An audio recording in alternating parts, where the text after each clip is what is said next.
You ever have a client ask you to appraise a peculiar property? Perhaps it's a luxury home in an exclusive subdivision, or it could be a stately mansion clutching the shores of Lake Tahoe.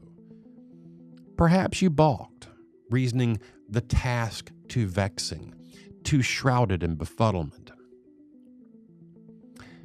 Now consider this: a sprawling 10,000 square foot manor, 300 years old, sitting on a 600-acre stud farm in the emerald heart of Ireland. Such a marvel lured us across the Atlantic, where we bent the ear of John FitzGerald, keeper of the arcane art of assessing value for the truly incomparable. Have you ever faced an enigma of a property and found yourself paralyzed at the threshold? The truth is, the solution is disarmingly straightforward. Begin. Yep, just begin. Stay with us. After the break, we'll reveal the keys to unlocking the ineffable. Are you ready to take your career in real estate appraisal to the next level? Join the Appraisal Institute, your go-to source for expert insights, industry trends, and the latest updates from the world of valuation. Whether you're an experienced appraiser or just starting out, they bring you industry resources, classes, and all the knowledge you need to stay ahead. Join today and be part of a community that's shaping the future of the appraisal profession. Visit appraisalinstitute.org to learn more and become a member.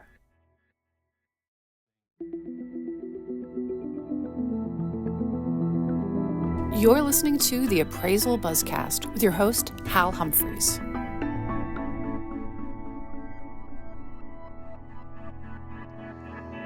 Welcome, and thank you for listening to the Appraisal Buzzcast. We have a special edition of the Appraisal Buzzcast today. I'm sitting here in Ireland at Lismacue House with John FitzGerald, and John is a valuer here in Ireland. John, for our listeners that don't know anything about Ireland valuations, who you are, tell us really quickly, how did you get into this business of valuation? Okay, well look, we call it an auctioneer and valuer here in Ireland, and I got into it pretty much from school, from secondary school, which was here in Tipperary as well. So I grew up on a farm nearby here, and I would have been familiar with land prices and things like that as a very young guy, and I got a liking for, the whole buzz of auctioneering. The valuation is the serious side, I guess, that comes a bit later, and how we learn to appraise property before we offer it for sale, and how we advise vendors or clients that own these properties on the value of their property prior to letting it out on the market for sale. Okay. So in that situation, you're advising the property owner what they might want to list the property at. A lot of times in the States, an appraisal is ordered as part of a mortgage transaction. How often do these properties, like Lismacue House, how often do they involve a mortgage where someone is buying the property? Quite a few people that buy property like this actually already have the price of it. They already have the money for it. We find that when you get to this level of a dwelling or a property, which usually has land with it as well, the person has reached that point in their life where they've had a couple of sales before that, and they've reached a situation where they're able to acquire property like this pretty much without a mortgage. Now there's the odd one that are still getting some bank support for the purchase, but by and large in recent years in particular, both the foreign investors and the local native purchasers, they have that money by the time they get to us. It's only a question of us then linking them to the dwelling and the property. And I think that makes the valuation process more interesting, because if you're appraising a home for a mortgage loan, you're looking to identify what the property might be worth on a given day and time, so that the bank or the lender can then say, okay, we've analyzed the credit side of the risk, we've analyzed all these other things. Now we're looking at the asset side, the collateral side of the risk, and we want to know that if this loan goes bad, this house will at least cover that part of the loan. In this situation, it seems like your clients actually want to know what the thing is worth, so they know they're not paying too much money for it. Yeah, I think that's a human, feeling that when you're going to buy something, and if you even have a private opportunity to buy it, if it hasn't been on the market at all, you do want to get a sense of what it's worth and maybe an independent opinion on what it's worth. Nobody wants to pay more than they have to. But at the same time, people realize that there's a basic residual value to everything. And to even go back to something you kind of alluded to there before that, the perfection that's needed for bank finance nowadays, the standard has to be so high, whether it's in the condition of the property or whether it's the yield of, what it can actually earn, that it almost makes the cash buyer for a little bit less look far more attractive to the vendor and to the guy selling it and to everyone concerned, really. Absolutely, and in the States we have the same thing. Someone shows up with cash in hand to buy a piece of property, they move to the front of the line. That's it. Because if someone is they're pre-qualified, they've got all their documents ordered, they've still got to get a home inspection, an appraisal, all this stuff done before they can close. And that's, time is money. And if I've got to wait an extra 30 days for my however many millions of dollars, that becomes real money. And if you've got a cash buyer, that seems to make the whole process work quicker. When you're looking at a house like this and a property like this, do you know offhand how many acres are associated with Lismacue? Yeah, I think there's a big block of, I think all the land is around the house here. There's a big block of farmland associated with this as well, up to 500 acres as I understand it. Okay. What people look for when they're acquiring a property like this is a number of things, but first and foremost, location. We're in a very good location here. This is in close proximity to 2 international airports, to the motorway that links the capital Dublin to Cork. You can get on at Cashel and get on at Cahir, which are 2 neighbouring towns and nice towns. The land quality is really good. It's limestone. It's no accident that some of the best trainers and horse breeding in the world is in County Tipperary, in South Tipperary, as well as some of the best farming. So from that point of view, people are attracted to this particular area. So when you'd be coming to look at Lismacue, if you were putting a value on it, you'd be taking cognizance of the fact that it's a working farm, first and foremost, and that the land is good and there's very little waste. That there's a very smart house on it, a really attractive old property. It's very secure here. Before SatNav, people used to say, how do you identify the house? You look for the trees, really.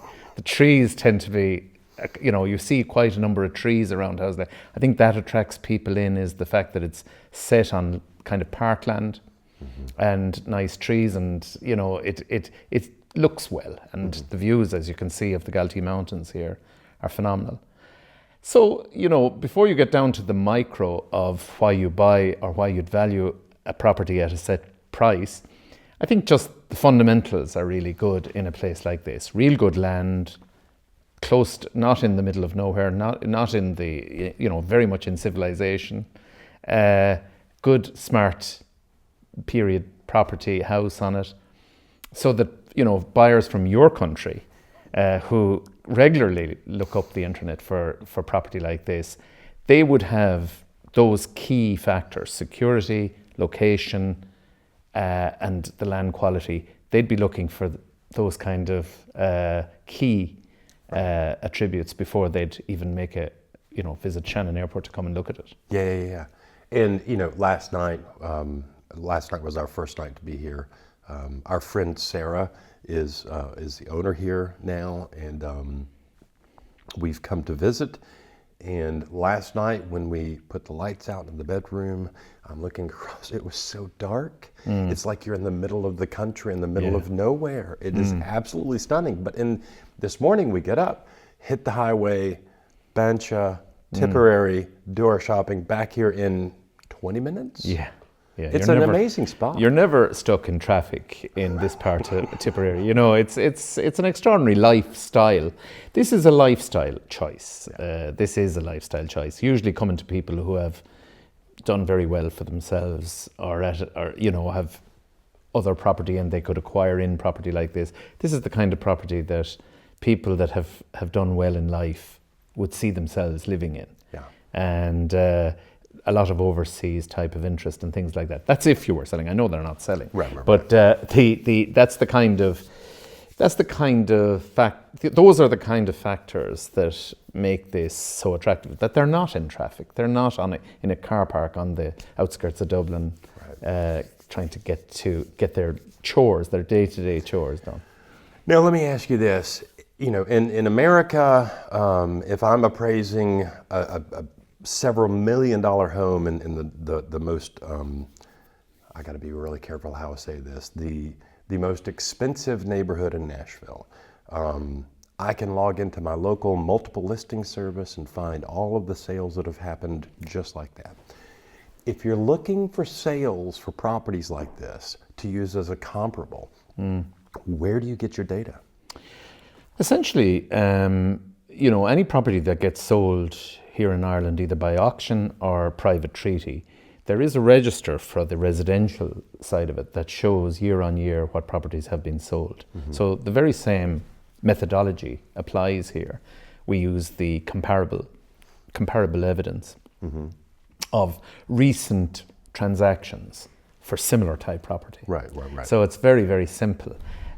Also, land here, if you exclude the dwelling house, land here tends to make set prices per acre, and a lot of land changes hand year on year, and it has been rising steadily since 2007 or 8 now. It has been coming up to quite high numbers per acre. So there is plenty of evidence out there to vouch why you'd be putting X price on a dwelling or on a property like this. Right. The other part of the valuation process that I'm curious about, you're dealing with a home that's, is this house 300 years old, 400 years old? It's been in the family, the property's been in the family name for a long time. Right. You've obviously got some historic characteristics to this property. There's the original Lismacue fort in a field right over there, the footings for a round fort over there. This building itself, if you put this, you wouldn't find this in America. We're not that old. No. So what does a historic character do for a property like this? I think it does help, especially again for people from your country a lot who are very interested in the history. Some of them would have roots in Ireland and so on, and would have a big interest in Anglo-Irish affairs and in Irish affairs. Would love to look at a property like this and say that a story had happened here.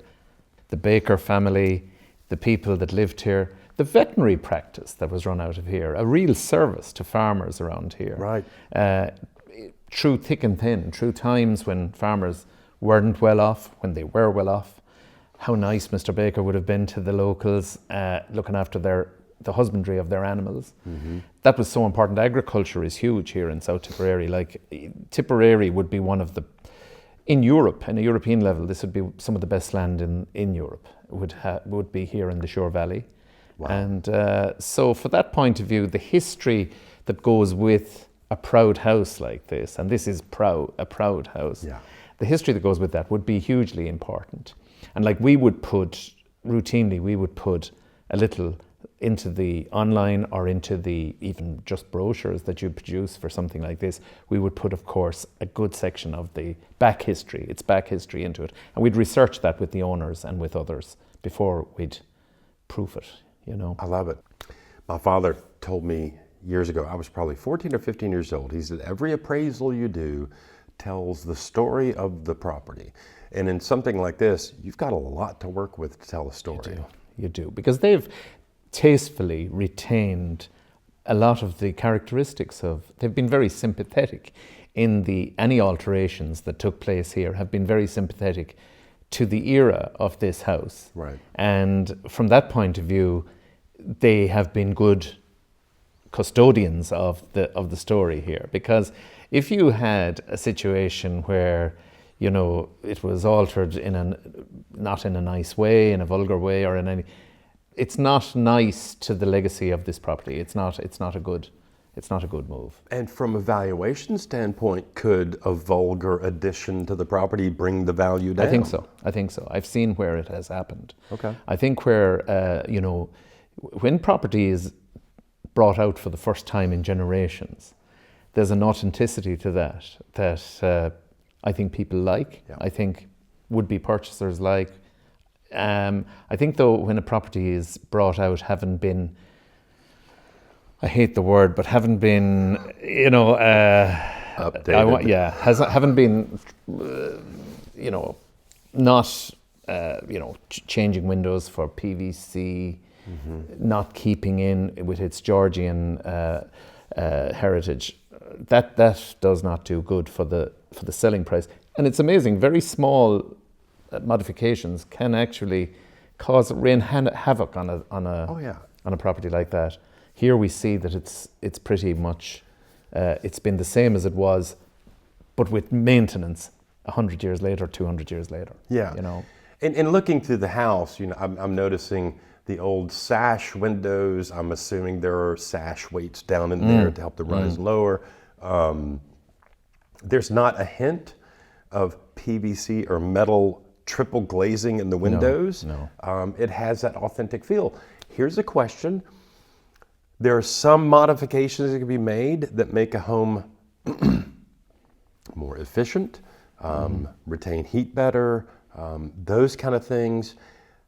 I'm assuming that the trade-off in value add for efficiency in heating a place like this is lost in the damage done for doing those things. That's it. Like I could see out through those windows, there's a kind of an imperfection in the glass. It's sometimes, you know, that swirl in the glass, and that means they're there. Yeah. They're not replacement. And everything about this house is, you know, the ceilings, the height of the ceilings, the crown molding is insane. It's incredible. I think that unsympathetic interference by an owner is a crime against heritage in some respects. It's I know when you buy a property, you know, it's your castle then, but there are protections in the state. This would be a protected structure. Yeah, and I was going to ask about planning permissions and stuff like that. How difficult is that? Well, this is a protected structure, and many houses like these have been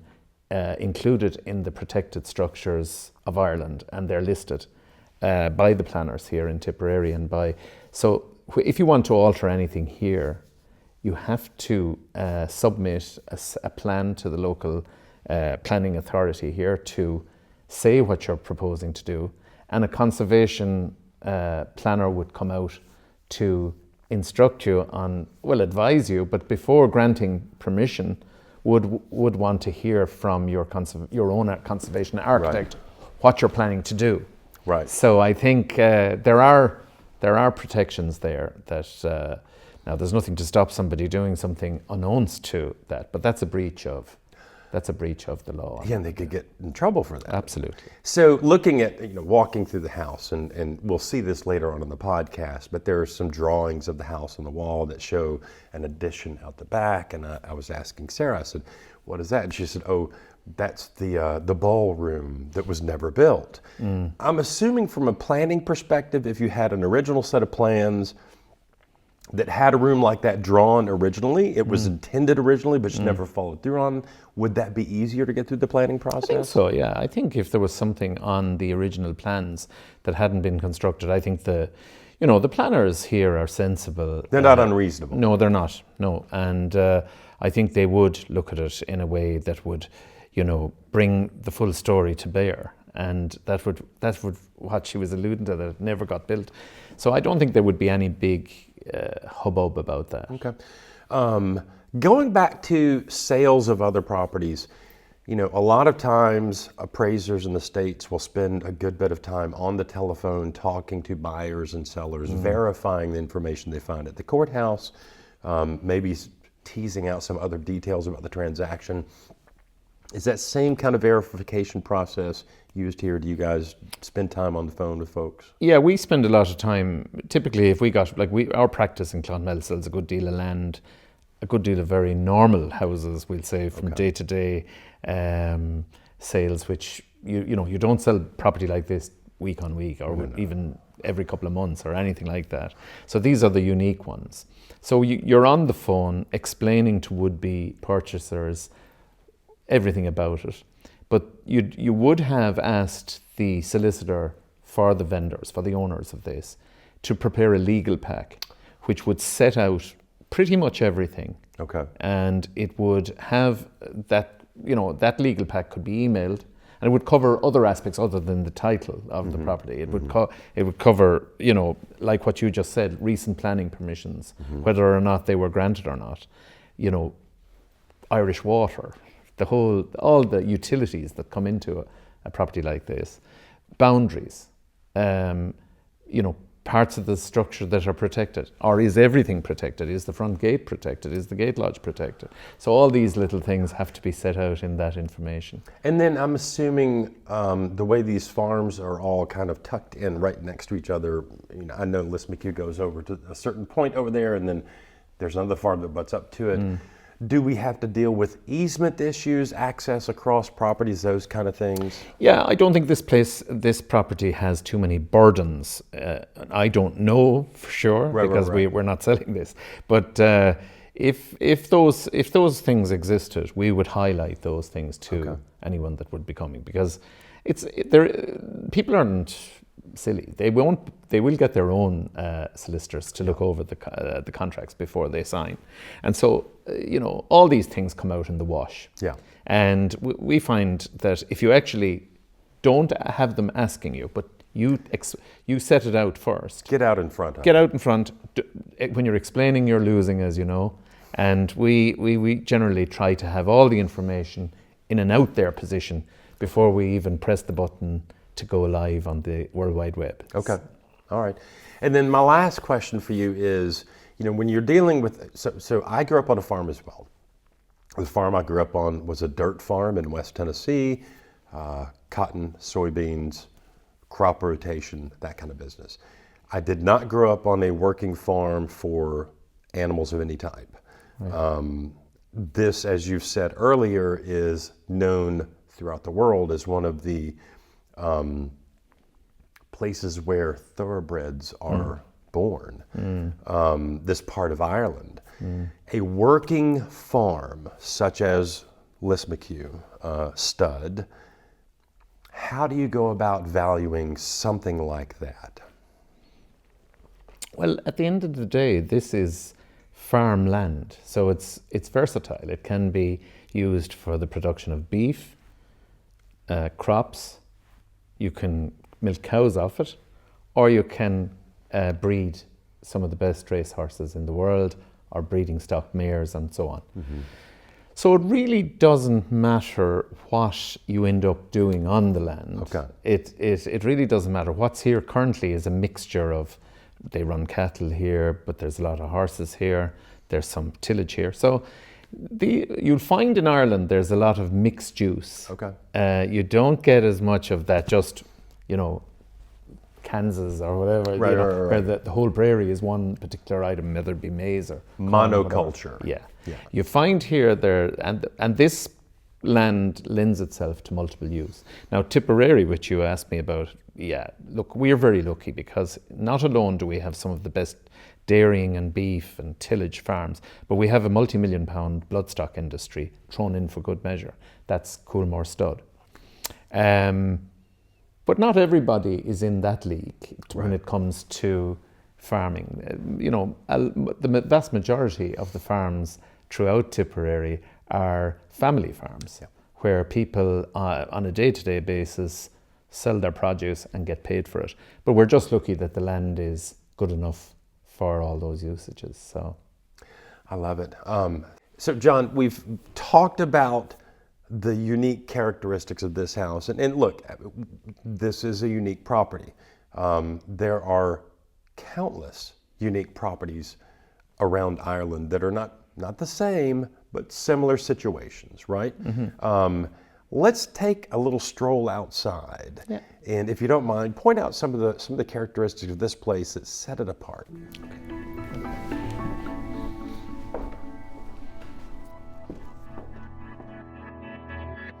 So, John, one of the things I love about this house, and I don't see ceilings this high ever. Yeah. And this is throughout the entire house, but you got, just describe the room for me. This is a typical period hallway of a proud country home, which this is.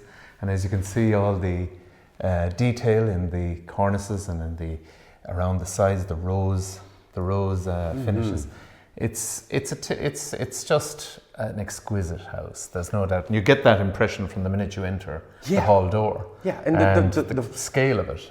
Everything from the scale to the floorboards. These are original floorboards. I mean, you can't buy wood like this. No. This is the kind of stuff that, it's completely authentic. It's here in abundance. You could hold a party in this room alone, and you're only inside the hall door. Fireplace in the hallway. It's an incredible. Property. Walking through here, and this is the entry foyer. We're walking to the main hallway. There's a library there. There's a drawing room over there where we'll be sitting in a few minutes. Dining room. Dining room over here. On the left, and breakfast room over here. Breakfast room there. But this is a thing that I think is really interesting. Tell me, thank you so much. Tell me about this. And Jim, why don't you tell them about this? Tell us about you this. reside here. That is a grant of lands to Kate's ancestors in 1660 after the restoration of Charles II. This is basically the original deed for the property. The original deed. Wow. For property at the far side of Tipperary, where they previously lived. I would say this to our listeners back home.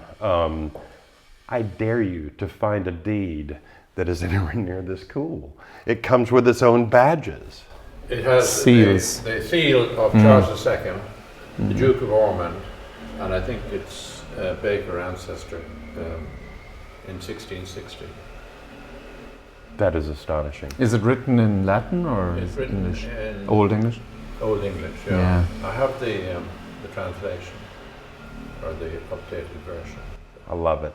And again, for our listeners out there, if you hear the sound of construction work going on, the sound of sanders running, this property is being gently renovated as we speak. And as we were talking earlier, there are ways to do renovations that are damaging to the property and ways to do renovations that are beneficial to the property. And we've actually watched some of the work going on over the past couple of days, and they are doing an amazing job keeping as many original pieces as possible. I know our friend Sarah's in there on her hands and knees right now sanding the original pine floors. Well, in fairness, everything that they've done here has been sympathetic to the history of the property, to the character of the property, and I no doubt whatever she's doing out there that we hear that noise is going to be similarly sympathetic. So yeah, as you can see here, this is the scale of the height of the ceiling going up the stairs to the bedrooms. And it's incredible. All right, so Kim Green is filming for this podcast today. Kim, if you don't mind, walk back down the steps and then just turn the camera facing up the steps to show the stair rails and then that window at the end of the hallway here. I mean, it's just an absolutely beautiful piece of work. And now, John, we'll step outside. LIA Administrators and Insurance Services, serving valuation professionals since 1978. We provide E&O insurance with a commitment to superior customer service, outstanding liability education, and unmatched claim defense. Explore our exclusive Appraiser Liability Education by Peter Christensen and cost-effective seminars designed to foster your growth. Our underwriters, with an average of 26 years of experience each, are dedicated to supporting appraisers. Visit liability.com to discover how LIA can safeguard your business. So, John, we've stepped outside here at Lismacue House.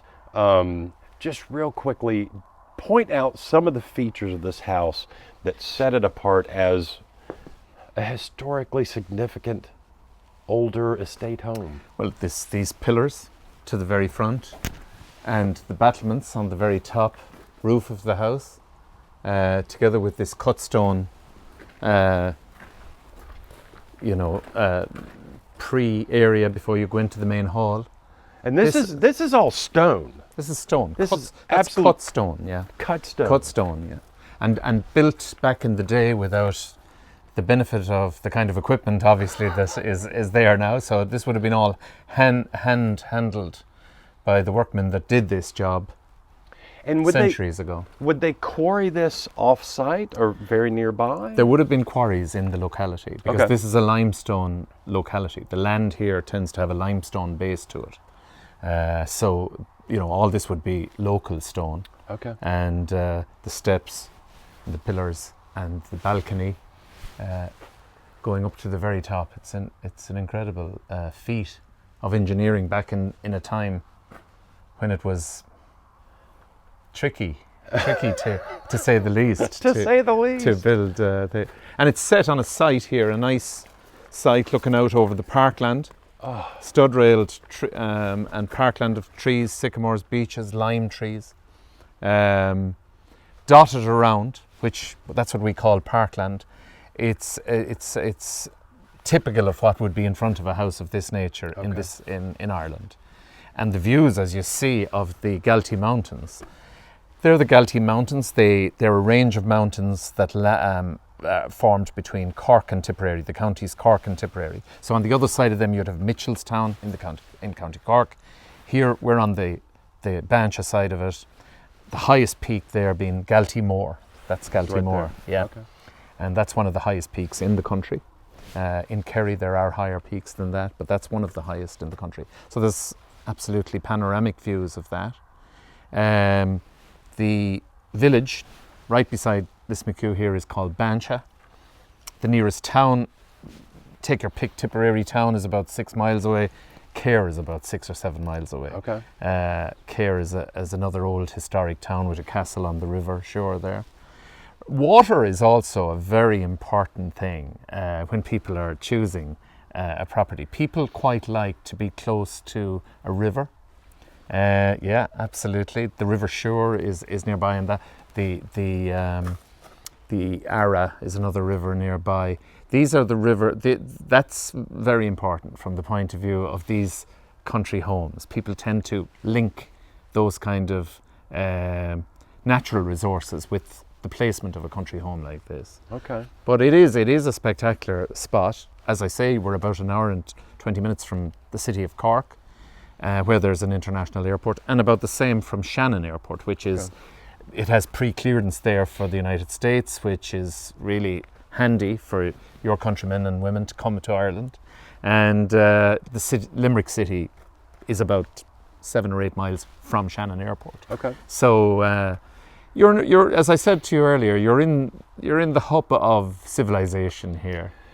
My dad used to say, what are the 3 most important things in real estate? Location, location, location. And it really hasn't changed. It's still the biggest thing, because the day you buy is the day you sell. And when you're in a location like this, you're never going to be in bother. If your circumstances change and you had to move again, you can easily flip it on. It never really went wrong in Ireland. Farmland never really went wrong. Yeah. Other things crashed, whether it was, some of the commercial investments that took place here, some of the, residential, even normal residential crashed. But farmland never really went too far wrong. So it's not all that risky. Yeah. An investment. Yeah. And most houses of this size have a generous amount of farmland to support the enterprise that would be happening here. And you mentioned earlier that a lot of the buyers for homes like this specifically they don't need a mortgage. They're not. No. They're coming cash in hand, which tells me that that's a limited market. Yeah. So if one were to put a family estate home like this on the market, how long could they expect? Good question. That's a good question. If the marketing is good and if it's put out there with a price tag that, you know, reflects the true value of it, reflects what it, all you need is 2 or 3 bidders, you know, expressions of interest to get it to the crescendo of the selling price. So yeah, you're right. Like, I mean, there are very, you know, you might have only 10 viewers of a property like this. Right. Whereas a normal, just for standalone house could have 15 or 20. Sure. But this would be much smaller. But you find the people that make appointments to see property like this are far more serious in that you don't have as many time wasters in that regard. You don't have the looky-loos coming by just to... No. What you get for property like this is people that are coming to really, you know, if they've already done a lot of their due diligence before they got this far. So they've already done a lot of the questioning themselves on their research. By the time they get to the hall door of property like this, they're already in the situation, and you don't, as I say, you don't have a lot, but you have a market. We have a market for property like this in the country. We've been lucky. There's about, you know, the estate agents that deal with this type of property have been able to sell it in the last 15, 20 years, and there's been mixed economic times in that period. Sure.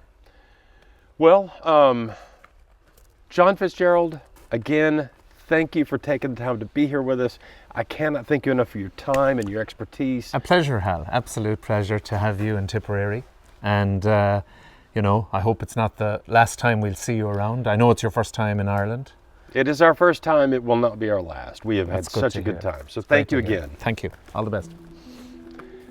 Guys, anytime we get a chance to take you to other parts of the world and show you how real estate appraisers deal with the problems of real estate appraisal, we try to do it. And John FitzGerald has been kind enough to spend some time with us today.